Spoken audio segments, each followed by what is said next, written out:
21 seconds. That was the length of Wisconsin's special legislative session on child care.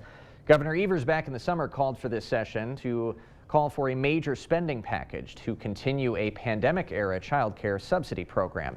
His entire proposal called for about $1 billion in spending, with more than $300 million of that to continue the program known as Child Care Counts. Assembly Majority Leader Tyler August accuses the governor of playing politics instead of working with the legislature. Now, before today's session, late last week in fact, Assembly Republicans passed several bills that loosen child care industry regulations. But Democrats argue that if those pass the Senate and the governor were to approve them, those won't solve the real problem in the industry.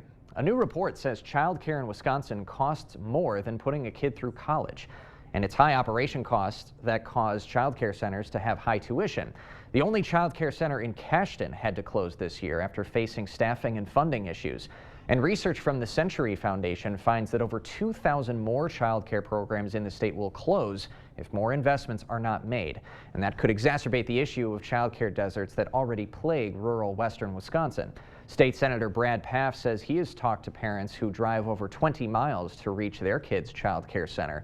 And he was disappointed in today's session. The majority party decided to gavel in and gavel out. And in 21 seconds, they decided that it wasn't worth their time in order to have this very important policy debate.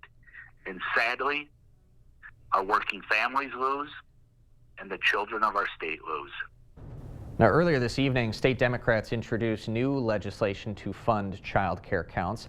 But with Republicans having a majority in the Senate and Assembly, it is likely that legislation won't go anywhere.